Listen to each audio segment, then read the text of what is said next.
দোষ শুনলে সে কষ্ট কথা বলা, যেই কথাগুলো সে শুনলে কষ্ট পায়, এরকম কথা বলার নামই গীবত।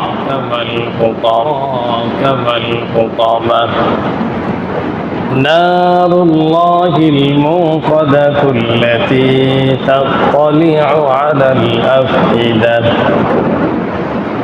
إنها عليهم مؤصدة في عمد ممددة وقال رسول الله صلى الله عليه وسلم قيل يا رسول الله ما الغيبة قال ذكرك أخاك بما يكره أو كما قال عليه الصلاة والسلام وقال شاعر الألم الفتم برابر के जफा हो الفتم बराबर है वफा हो के जफा हो हर चीज में लज्जत है अगर दिल में मजा हो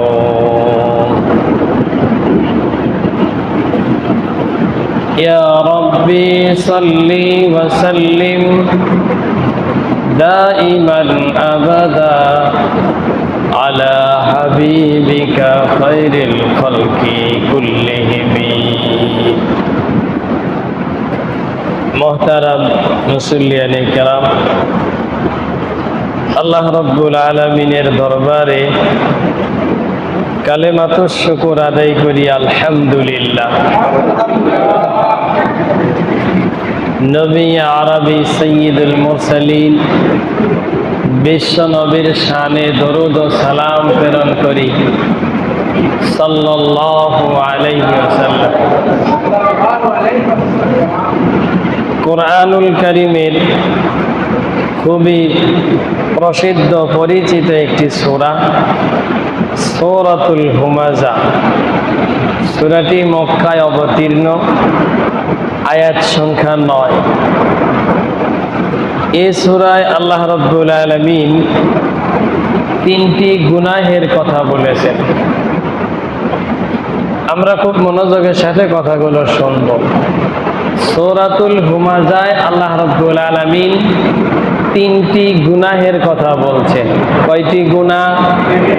৩টি পাপের কথা বলছেন। সূরাতুল হুজরাতের ১২ নম্বর আয়াতে এই পাপ কোন পর্যায়ের এই কথা আল্লাহ পাক তুলে ধরেছেন। এরপরে সূরা হুমাযার শেষে গিয়ে এই পাপের ফলাফল কি হবে এটাও আল্লাহ তাআলা বলে দিয়েছেন। মোট কথা হলো আজকে আমরা ৩টি জিনিস জানবো, ৩টি গুনাহ সম্পর্কে জানবো, ৩টি গুনাহ কোন পর্যায়ের গুনাহ এটা জানবো, ৩টি গুনাহের ফলাফল কি, কি ক্ষতি এটা আমরা জানবো। আল্লাহ পাক যেন আমাদেরকে এই বিষয়গুলো সুস্পষ্টভাবে বোঝান এবং এই গুনাহগুলো থেকে বেঁচে থাকার তৌফিক দান করেন, আমরা বলি আমিন। প্রথমেই আমরা শুনব সূরা হুমাযার তরজমা। আল্লাহ পাক বলেন ওয়াইলুল্লি কুল্লি হুমাযাতিল লুমাযা। ওয়াইলুন শব্দের অর্থ হচ্ছে দুর্ভাগা, হতভাগা, হতদরিদ্র, হতভাগা, যেটা গ্রামগঞ্জের ভাষায় আমরা বুঝি কপাল পোড়া।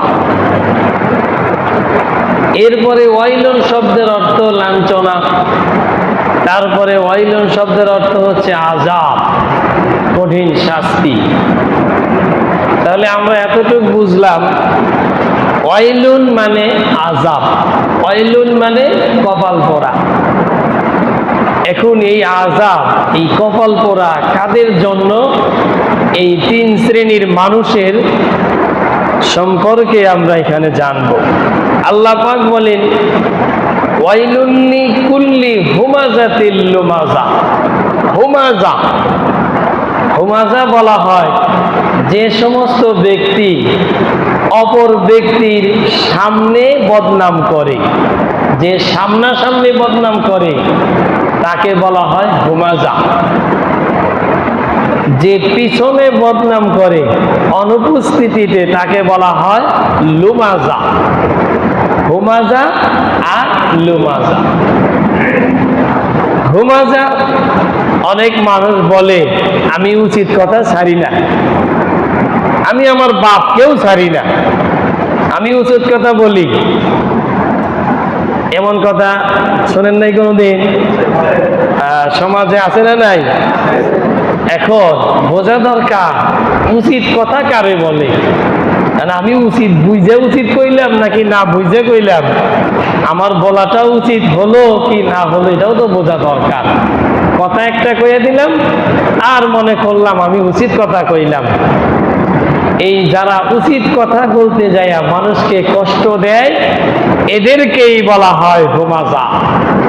উচিত কথা বলতে যায় মানুষকে কষ্ট দেয় এদেরকেই বলা হয় হুমাজা।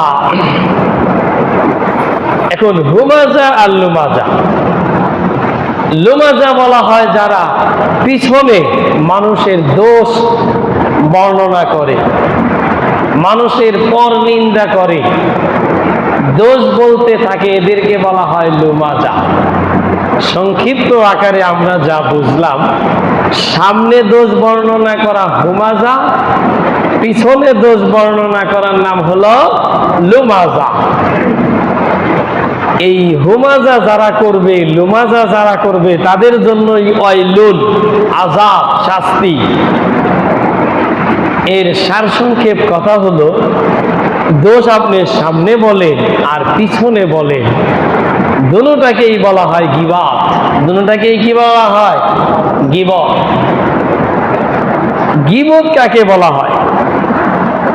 হযরত সাহাবায়ে কেরাম জিজ্ঞাসা করছে, কিলা ইয়া রাসূলুল্লাহ মাল গীবাহ, ইয়া রাসূলুল্লাহ গীবত কি জিনিস?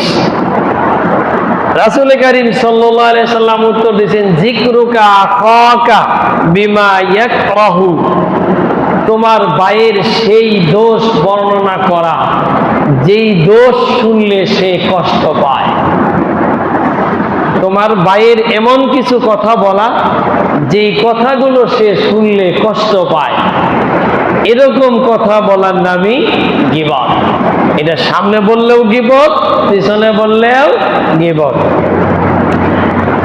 সাহাবায়ে কেরাম প্রশ্ন করার পরে নবীজি যখন বললেন গীবত বলা হয় এমন দোষকে যেই দোষের কথা শুনলে সে কষ্ট পাবে, তখন ওই সাহাবী নতুন করে জিজ্ঞাসা করলেন, আর আইতাইন কানা ফিহি মা আকুল, আমি যে দোষের কথা বলছি এই দোষ যদি তার ভিতরে থাকে, আমি যে দোষের কথা বলছি যে অমুকে খাটো, আসলেই লোকটা খাটো, যে খাটো তার মধ্যে দোষ আছে না নাই?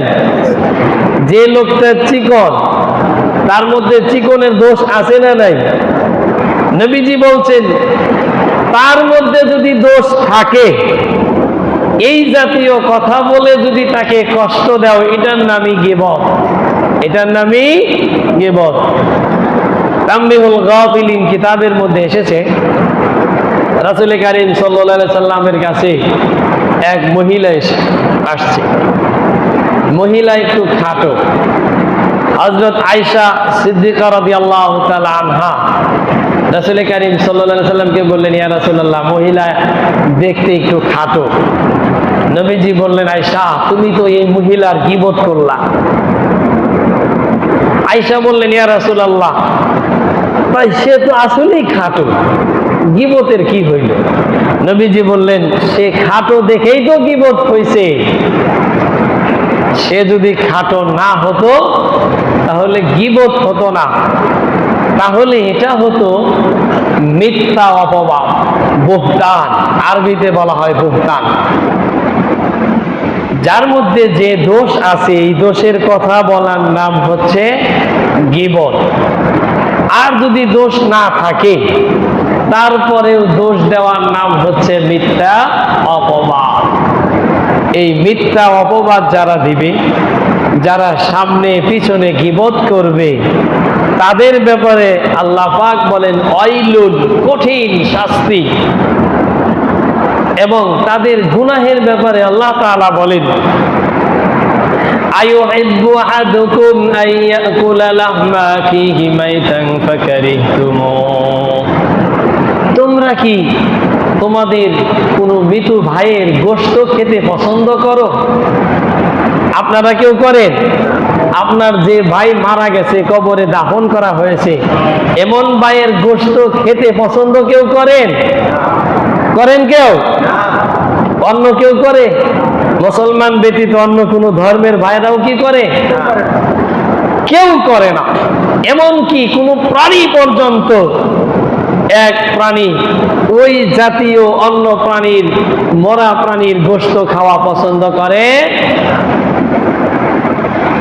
আল্লাহ পাক বলছেন সূরা হুজরাতের 12 নম্বর আয়াতে আইয়ুহিব্বু আহাদুকুম, তোমরা কি পছন্দ করো আইয়াকুলা লাহমা আখিহি মাইতা, তোমার মৃত ভাইয়ের গোশত খেতে? তো গীবত যারা করে, এই কথার অর্থ হলো সে ব্যক্তি তার মৃত ভাইয়ের গোশত খায়। গীবত যারা করে তারা কি খায়? বলেন, গীবত যারা করে তারা কি খায়? মৃত ভাইয়ের গোশত খায়। রাসূল কারীম সাল্লাল্লাহু আলাইহি সাল্লাম মেরাজের রাত্রিতে দেখতে পেয়েছেন এক শ্রেণীর মানুষের দাঁতের ফাঁকে ফাঁকে মৃত মানুষের গোশতের টুকরা। রাসূল কারীম সাল্লাল্লাহু আলাইহি সাল্লাম জিবরিল আলাইহিস সালামকে জিজ্ঞাসা করলেন, এরা কারা? হযরত জিবরিল আলাইহিস সালাম উত্তর দিলেন, এরা ওই সমস্ত ব্যক্তি যারা দুনিয়ায় একজন আর একজনের গীবত করত। এই গীবত করার কারণে তাদের মুখের ভিতরে দাঁতের ফাঁকে ফাঁকে গোশতের টুকরা দেখা যাইতেছে।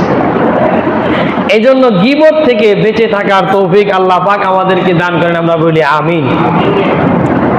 তাহলে আমরা দুটি জিনিস জানলাম, মানুষের সামনে, একদম সামনাসামনি দোষ বর্ণনা করা, আবার মানুষের অনুপস্থিতিতে দোষ বর্ণনা করা, দুটোটার নামই গীবত। সামনাসামনি দোষ বর্ণনা করে এটা সাধারণত বন্ধু বান্ধবই করে থাকে। যেমন একজন চেয়ারম্যান হইল, এই চেয়ারম্যানের বন্ধু বান্ধব যারা, তারা মাঝে মাঝে এসে কয়, তোমার চেয়ারম্যান বানায় তোমরা ভুলই করলাম, তুমি 5 বছরে কি দিলা, অমুক চেয়ারম্যানই ভালো ছিল। সামনাসামনি বদনাম করতেছে। কম করে খায়ও, আর বেশি খায়ও না। হুজুর, মানুষ রাস্তা দিয়ে যদি জোরে জোরে যায়, কিছু মুসল্লি তো বলে, হুজুর দাওয়াত আছে নাকি? এটা কি বলেন? হুজুর দাওয়াত আছে নাকি, এত তাড়াতাড়ি কেন? এটাও দোষ। আবার যদি হুজুর আস্তে আস্তে যায়, হুজুর খাওয়া বেশি হয়েছে নাকি? এটা হুজুরের সামনে হুজুরের দোষ। হুজুর যদি দামি দামি কাপড় পরে, দামি গাড়ি দিয়ে চলে, হ্যাঁ হুজুর মানুষ এত টাকা পায় কোনে? হুজুরের মনে হয় কোনো 2 নম্বরই কারবার আছে। 2 নম্বরই কারবার আছে, না হলে হুজুর এত টাকা পায় কোথায়? আবার যদি হুজুর একটু নোংরা পোশাক পরে হুজুরের সামনে আরেকজনে বলে, আমগরে হুজুর দুনিয়ার কোনো খবর রাখে না, হুজুর খুব ভালো, দেখেন না পোশাকটা ভাঁজ করে গেছে, এই দামি পোশাকটা পর্যন্ত পরে না, দুনিয়ার কোনো খবর রাখে না। দুনিয়ার কোনো খবর রাখে না, এটা কি তার প্রশংসা করতেছে না বদনাম করতেছে? সামনাসামনি বদনাম করতেছে। এরপরে যখন হুজুর দাওয়াত খেয়ে চলে যায়, তখন মানুষ বলে, আরে জীবনে বহুত হুজুর দেখছি, এই হুজুর পাম্পের হুজুর খুব খাইতে পারে, খুব খাইতে পারে। এটা কি প্রশংসা না বদনাম? আবার যদি হুজুর খুব কম খায়, আরে তোমার হুজুর হওয়া লাগবে কেন? হুজুর হওয়ার কি মানুষের অভাব? খাইতে পারে না, হুজুর হয়েছে। থানবী রহমতুল্লাহ আলাইহি একটা বই লিখছেন, ও বইয়ের মধ্যে লিখছে যে এক লোক শ্বশুর বাড়ি যাইতেছে একটা ঘোড়া নিয়ে, যাত্রী 3 জন। নিজে, স্ত্রী, ছেলে, তিনজনই ঘোড়ার উপরে উঠছে। কিছু দূর যাইতে না যাইতে কিছু মানুষ বলতেছে, হায়রে দুনিয়ায় জালেম দেখছি, এমন জালেম তো কোনোদিন দেখি না, একটা ঘোড়া কি তিনজন যাওয়া যায়? লোকটার কান ঝালাপাড়া করার কারণে এই লোক নিজে নাইমা স্ত্রী এবং পুত্র দুইজনকে ঘোড়ার উপরে বসাইয়া রশি টেনে টেনে নিয়ে যেতেছে। কিছু লোক বলতেছে, আরে বেদব দেখছি জীবনে, এমন বেদব তো কোনোদিন দেখি নাই, বাপে হেঁটে যায়, ছেলে ঘোড়ার উপর দিয়ে যায়, এটা কেমন হয়? বাপে চিন্তা করলো আমার কারণে ছেলে বেদব হয়ে যায়, এবার ছেলে নামাইয়া দিয়া স্বামী আর স্ত্রী ঘোড়ার উপরে সামনে যাইতেছে। কিছু মানুষ বলতেছে, নিষ্ঠুর দেখছি জীবনে, এমন নিষ্ঠুর তো কোনোদিন দেখি নাই, এই ছোট মানুষ হাইটা যায় আর নিজেরা দুইজন ঘোড়ার উপর দিয়া যায়। কিছু দূর যাইতে না যাইতে লোকটা ঘোড়ার থেকে নামছে, তিনজনই নেমে হেঁটে যাইতেছে। আর সামনে যাওয়ার সময় কিছু মানুষ বলতেছে, দেখছো নাকি কারবার, ঘোড়া টেনে নিয়ে যাইতেছে গাধারা, ঘোড়া থাকতে কেন হেঁটে যাবে? এবার বলেন এই লোক যাবে কোন দিকে? তিনজন উঠলেও সমস্যা, দুইজন উঠলেও সমস্যা, না উঠলেও সমস্যা, হুজুর হওয়াই সমস্যা। ঠিক বেঠিক কিছুই কইলেন না, হুজুর হওয়াই সমস্যা। হুজুর বেশি খাইলেও সমস্যা, কম খাইলেও সমস্যা, দামি কাপড় পরলেও সমস্যা। হুজুরের চেহারা যদি সুন্দর হয়, মাইসের বাড়ি খায় তো বড় বাড়ি খাইয়া শরীরে তেল ধরে গেছে, কি বলবো না দেখ, পরার বাড়ি খায়া তেল ধরছে না কোন বাড়ি খায়া তেল ধরছে, এটা তো যাচাই করে বলা দরকার। এই জন্য ভাইরা, এটার নাম হচ্ছে দোষ চর্চা করা, এর নামে গীবত। গীবত সামনে করেন আর পিছনে করেন, গীবত তো গীবতই। গীবতের আর একটা বাংলা অর্থ আছে, গীবত, এটা হচ্ছে বাংলা তর্জমা।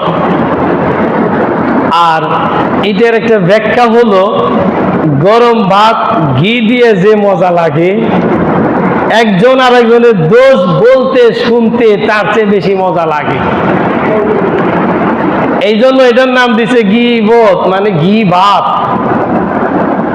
কথা কি বুঝাইতে পারতেছি?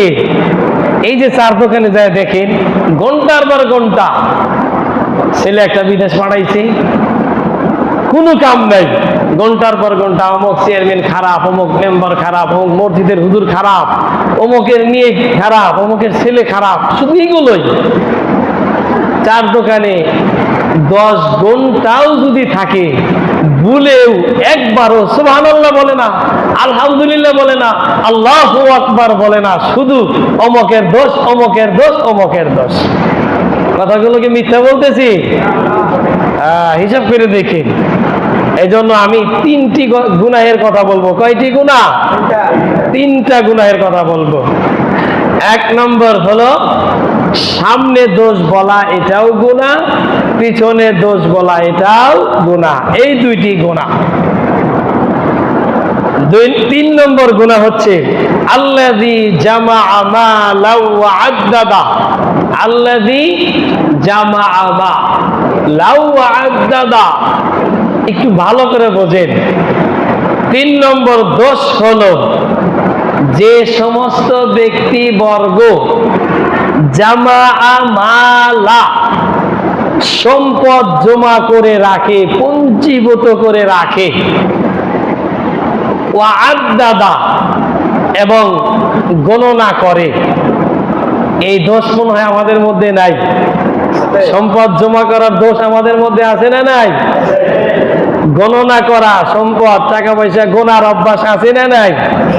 যদি বলেন, যারা বলেন নাই আপনাদের মনে হয় নাই। সম্পদ জমা করা এবং গোনা। হ্যালো, আপনি কি সোনালী ব্যাংকের ম্যানেজার? হ্যাঁ। দেখেন তো আমার অ্যাকাউন্টে কত টাকা? জি স্যার, দেখতেছি।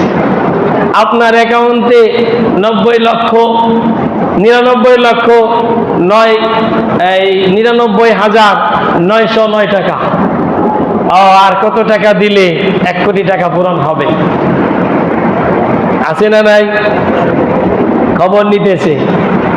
আল্লাহ পাক বলেন আল্লাযী জামাআ মালাও আদ্দাদা, যারা সম্পদ জমা করে আর সম্পদ গণনা করতে থাকে, এই গুনাহের কারণে কি ফলাফল হবে একটু পরে শুনবেন।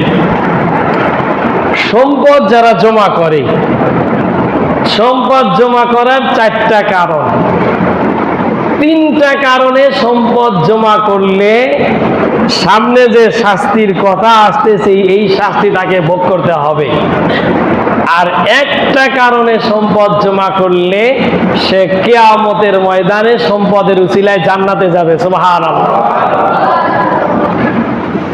1টা কারণ, সেটা হচ্ছে কেউ যদি সম্পদও জমা করে একমাত্র আল্লাহর সন্তুষ্টির জন্য, তাহলে এই ব্যক্তি সম্পদের কারণে কোথায় যাবে বলেন? আল্লাহর সন্তুষ্টি কেমনে? আল্লাহ সন্তুষ্টির জন্য এইভাবে নিয়ত করবেন যে আল্লাহ যত টাকা পয়সা কামাই করতেছি, টাকা পয়সার হক আদায় করব এবং টাকা পয়সা দিয়ে আমি সব ভালো কাজগুলো করব, ভালো কাজের মাধ্যমে আপনার সন্তুষ্টি অর্জন করব। এই নিয়তে কেউ যদি সম্পদ জমা করে তাহলে সেই ব্যক্তি সম্পদের উসিলায় জান্নাতে যাবে। আর বাকি যে আরো 3টা কারণ আছে, 3টা কারণের 1টা কারণ হলো অনেকেই সম্পদ জমা করে অহংকারের জন্যে। কিসের জন্যে? অহংকারের জন্যে। গত কয়েকদিন আগে এক গরিব ব্যক্তি আমার চার দাওয়াত করছে। আমি বলছি চা খাবো না, জোর করে নিয়ে গেছে, চা খাইতে বসছি। আর একজন ধনী মানুষ ফোন দিছে, দিয়ে বলছে হুজুর কোথায়? বলে অমুক জায়গায়। কি করেন? চা খাই। সাথে কে? অমক। তখন উনি বলতেছে, ধনী মানুষ মোবাইলে বলতেছে, হুজুর আমরা দাওয়াত দিলে আপনি চা খান না, আঙ্গের দাওয়াত পছন্দ হয় না, আর অমুকের দাওয়াত দিছে আপনি তার সাথে চা খাইতেছেন। বুঝেন কথার সাইজ? আমি ধনী মানুষ, আমার কথায় আপনার দাওয়াত গ্রহণ হয় না, আপনি আর একজনের গরিব মানুষের চা খান। এই অহংকারের জন্য সম্পদ জমা করলে সামনে যে শাস্তি আসতেছে, শাস্তি সম্পর্কে আল্লাহ পাক বলছেন এই শাস্তি ভোগ করতে হবে। 2 নম্বর, সম্পদ জমা করার কারণে যে ব্যক্তি আগে আল্লাহর হুকুম মানছে, এখন সম্পদ জমা করার কারণে আল্লাহর হুকুম মানতে পারে। নবীজি বলেন, তোমাদের মধ্যে গরিব হওয়ার কারণে, গরিব হয়ে ঈমান হারা হওয়ার যে আশঙ্কাটা আমি করি, এর চেয়ে বেশি আশঙ্কা করি ধনী হয়ে ঈমান হারা হওয়ার কারণে। গরিব হলে মানুষের যে পরিমাণ ঈমান নষ্ট হবে, কিছু মানুষ আছে তারা ধনী হওয়ার কারণে ঈমান আরো বেশি নষ্ট হবে। এজন্য যারা আগে ইবাদত করছে, আগে নামাজ পড়ছে 5 ওয়াক্ত, এখন সম্পদ বেশি হওয়ার কারণে আর 5 ওয়াক্ত নামাজ পড়ে বলেন পড়ে না। দেখবেন কিছু মানুষ আছে গরিব মানুষ, গরিব মানুষের আবার প্রকার আছে। জিজ্ঞাসা করবেন নামাজ পড়েন না, সে বলে কি এর নামাজ কালাম পড়বো, পেটের ভাত জোগাইতে পারি না। এমন গরিব মানুষ নাই? আবার কিছু গরিব মানুষ আছে, হুজুর নামাজ তো পড়া দরকার, কিন্তু পেটের ভাত জোগাইতে জোগাইতে তো দিন শেষ, নামাজ পড়া তো টাইমই পাই না, পোশাকই ঠিক থাকে না। এরা বলে আমরা গরিব হওয়ার কারণে নামাজ পড়তে পারি না। ধনী লোকে ফোন দিবেন, ধনী লোকে জিজ্ঞাসা করবেন আপনি নামাজ 5 ওয়াক্ত কেন পড়েন না? এ বলবে হুজুর ওই ফ্যাক্টরিতে মারামারি, ওই ফ্যাক্টরিতে আগুন, অমুক জায়গায় ভেজাল, অমুক জায়গায় ভেজাল, টাকা পয়সা গুইনা শেষ করতে পারি না, ম্যানেজারের বেতন, অমুকের বেতন, তমুকের বেতন, ঈদ বোনাস, ঈদের সেই ঝামেলাই তো শেষ করতে পারি না। হুজুর 12টার আগে তো কোনদিন ঘুমাইতেই পারি না, নামাজ পড়বো কিভাবে? মানে ওনার সম্পদ এত বেশি হয়েছে, সে সম্পদের কারণে নামাজ পড়তে পারে না। এটা হলো সেই ব্যক্তির বক্তব্য। কিন্তু কুরআনুল কারীমে আল্লাহ তাআলা বলেন, রিজালুল লা তুলহিহিম তিজারাতু ওয়ালা বাইউন আন যিকরিল্লাহ। প্রকৃত নামাজি যারা, তাদেরকে ব্যবসা বাণিজ্য টাকা পয়সা কিছুই তাকে নামাজ থেকে বিরত রাখতে পারে না, কিছুই পারে না। সে যত ঝামেলার মধ্যেই থাকুক, সে 5 ওয়াক্ত নামাজ পড়বে। এই জন্য যার 5 ওয়াক্ত নামাজ পড়ার অভ্যাস আছে, সে ধনী হলেও পড়বে, গরিব হলেও পড়বে। কোন ধনী সম্পদ তাকে নামাজ থেকে বিরত রাখতে পারে না। কোন গরিবকে দারিদ্রতা তাকে নামাজ থেকে বিরত রাখতে পারে না। যে নামাজ থেকে বিরত থাকে, সে ধনী হলেও বিরত থাকে, গরিব হলেও বিরত থাকে। তাকে নামাজ থেকে বিরত রাখে তো নফস আম্মারা, তাকে তো নামাজ থেকে বিরত রাখে ইবলিস শয়তান। এই জন্য যারা নামাজ থেকে বিরত থাকে, নামাজ পড়ে না, রাসূল কারীম সাল্লাল্লাহু আলাইহি সাল্লাম বলছেন, বাইনাল আবদি ওয়া বাইনাল কুফরি তারকুস সালাত। যে ব্যক্তি নামাজ পড়ে সে আল্লাহর বান্দা, যে নামাজ পড়ে না সে আল্লাহর বান্দা নয়, সে কাফের। বাইনাল আবদি ওয়া বাইনাল কুফরি, মুসলিম আর কাফেরের মধ্যে ব্যবধান হচ্ছে তারকুস সালাত। যে নামাজ ছেড়ে দেয় সে কাফের হয়ে যায়, আর যে নামাজ পড়ে সে মুসলিম থেকে যায়। এজন্য ভাইরা, নামাজ আপনি পড়বেন কি পড়বেন না একটু বিবেচনা করে নেন। আপনি গরিব হয়েছেন দেখে নামাজ পড়বেন না, এমনটি হতে পারে না। আর আপনি ধনী দেখে নামাজ পড়বেন না, এমনটিও হতে পারে না। ধনী হন, গরিব হন, নামাজ পড়তে হবে কার জন্যে? আল্লাহর জন্যে। আমরা 3টি গুনাহ সম্পর্কে জানলাম। মানুষের সামনে গুনাহ, মানুষের সামনে দোষ বর্ণনা করা একটি গুনাহ, মানুষের পিছনে দোষ বর্ণনা করা একটি গুনাহ, এরপরে সম্পদ জমা করে রাখা, এটা আরেকটি গুনাহ।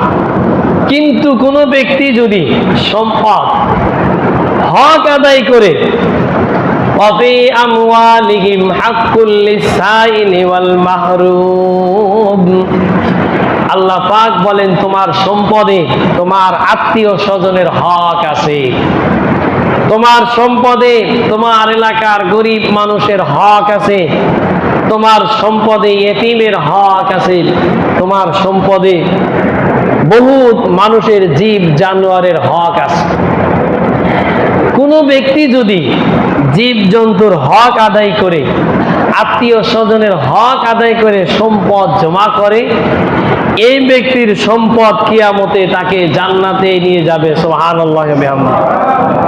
এখন আসেন, আমাদের জানার বিষয় হলো গীবত করলে পাপ হয়, এবং রাসূল কারীম সাল্লাল্লাহু আলাইহি ওয়াসাল্লাম বলেছেন, আল গীবাতু আশাদ্দু মিনাজ জিনা, জিনা ব্যভিচারের চেয়ে গীবত আরো বেশি মারাত্মক।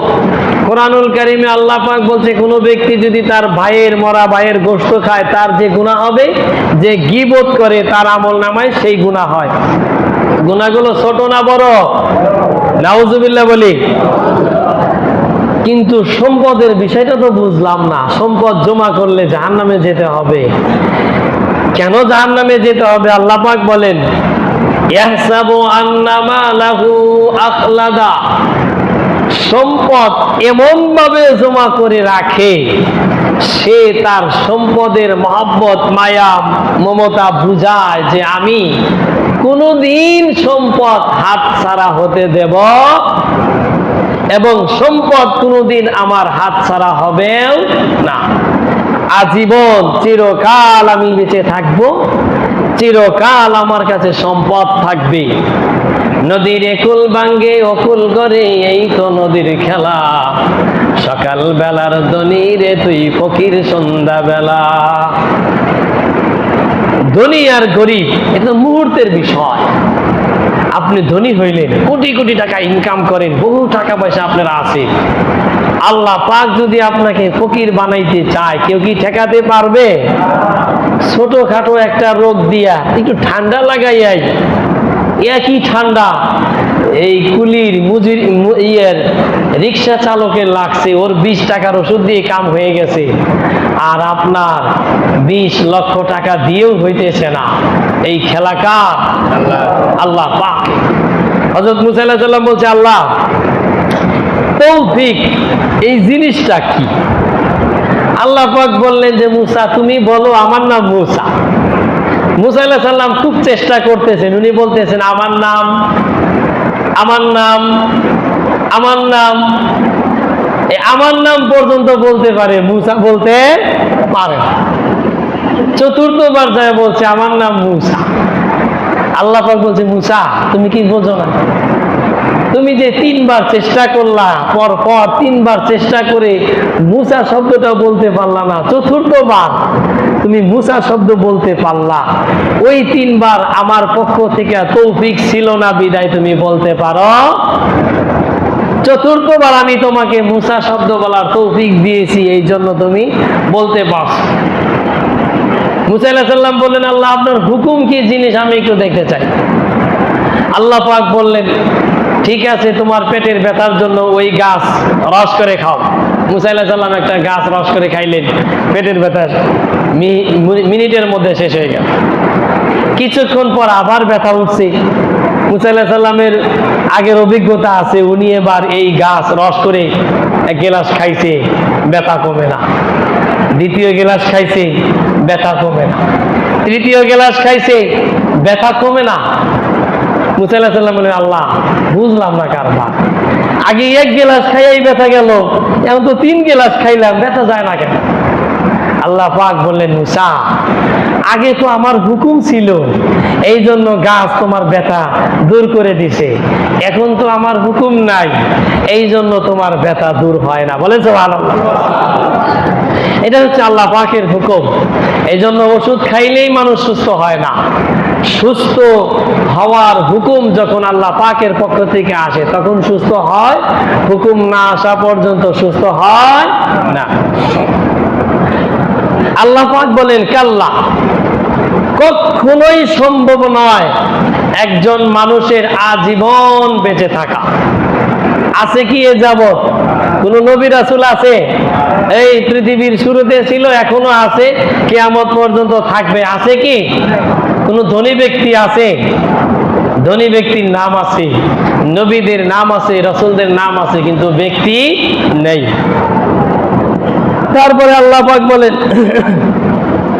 লা ইউমবাদান্না ফিল হুতাবা, যে সমস্ত ব্যক্তিরা 3টা পাপের কাজ করবে, একজন আর একজনের সামনে পর নিন্দা করবে, পিছনে পর নিন্দা করবে, সম্পদ জমা করবে, এই 3টি পাপের কাজ যারা করবে লা ইউমবাদান্না, নিঃসন্দেহে অবশ্যই অবশ্যই তাকে জাহান্নামে নিক্ষেপ করা হবে।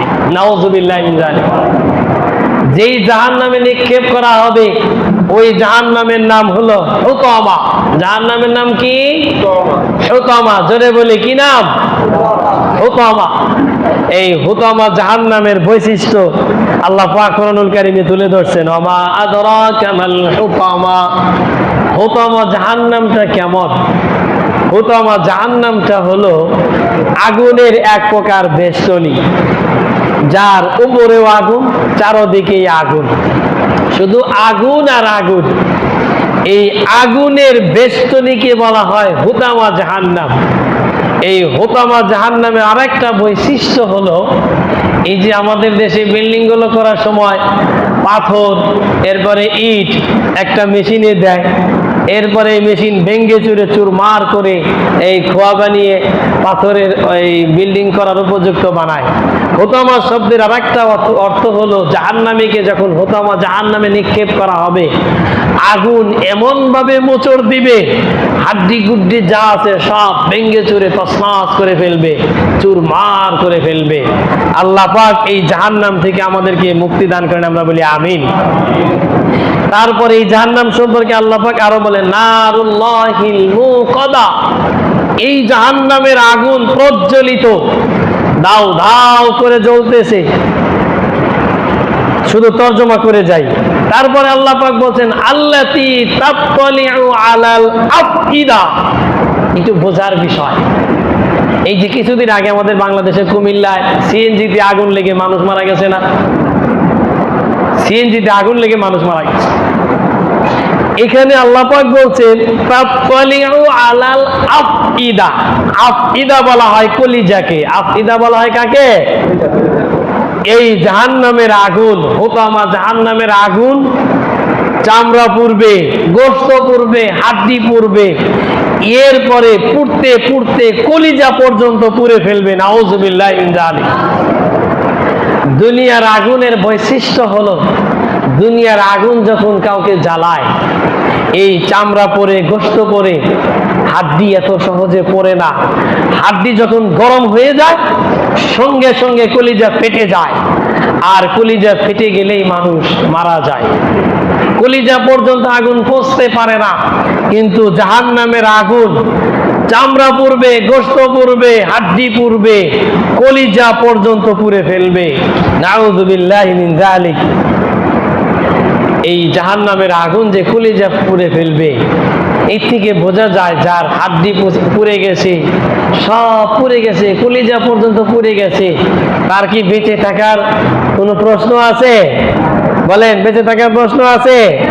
কিন্তু আল্লাহ পাক বলেন লা ইয়ামুতু ফিহা ওয়া লা ইয়াহইয়া। জাহান্নাম এমন একটি জায়গা যেখানে মানুষ মরবেও না, বাঁচবেও না। কুল্লামা নাদিজাত জুলুদুহুম বাদদালনাহুম গায়রা। আল্লাহ পাক বলেন জাহান্নামের আগুন মানুষের চামড়াগুলো পুড়ে পুড়ে শেষ করবে যখন, আমি আল্লাহ আবার তার চামড়া পরিবর্তন করে নতুন চামড়া দিয়ে দিব। নতুন চামড়ায় আগুন লাগবে, আবার তার কষ্ট হবে। এই জন্য ভাইরা, লা ইয়ামুতু ফিহা ওয়া লা ইয়াহইয়া, যেখানে কেউ মরবেও না, বাঁচবেও না, এমন একটা জায়গা, এমন একটা জায়গা। বাঁচার জন্য আমরা তো বহু চেষ্টা করব, আল্লাহ পাক সে কথাটাও তুলে ধরছেন ইন্নাহা আলাইহিম মুকসাদা ফি আমাদিম মুমাদ্দাদা। এই জাহান্নামের, হুতামা জাহান্নামের বৈশিষ্ট্য হলো খুঁটিগুলো হবে অনেক লম্বা। খুঁটিগুলো হবে কি? যারা বলেন খুঁটিগুলো হবে কি? লম্বা। আপনি যে দেওয়াল ডেঙ্গাইয়া যাইবেন, খুঁটি যদি লম্বা হয় দেওয়ালটা কি খাটো হবে? হ্যাঁ, দেওয়ালও লম্বা হবে। এই যে আমাদের দেশের জেলখানাগুলো দেখেন, এমন ভাবে দেওয়াল করছে, ডেঙ্গানোর কোনো সুযোগ নাই। তারপরে আল্লাহ পাক বলেন মুমাদ্দাদা, এবং খুঁটিগুলো হবে খুবই প্রশস্ত, খুবই মোটা মোটা। খুঁটি যদি বেশি হয়, যদি মোটা মোটা হয়, প্রশস্ত হয়, একটা খুঁটি থেকে আর একটা খুঁটির মাঝখানে এই পরিমাণ ফাঁকা থাকবে না, যেই পরিমাণ ফাঁকা দিয়ে আপনি বের হয়ে চলে আসবেন, এই সুযোগ নেই। এই জন্য জাহান্নাম থেকে বাঁচার কোনো উপায় নাই, কোনো উপায় নাই, কোনো উপায় নাই। সারসংক্ষেপ কথা হলো, তিনটা গুনাহের কথা বললাম, তিনটা গুনাহের ফলাফল হলো হুতামা জাহান্নাম। আমার সাথে সাথে একটু বলেন, তিনটা গুনার এক নম্বর গুনাহ কি? বলে গেছেন, মানুষের সামনে দোষ বর্ণনা করা, অমকে ভালো না, এই হুজুর আপনি ভালো না, এইটা বলা।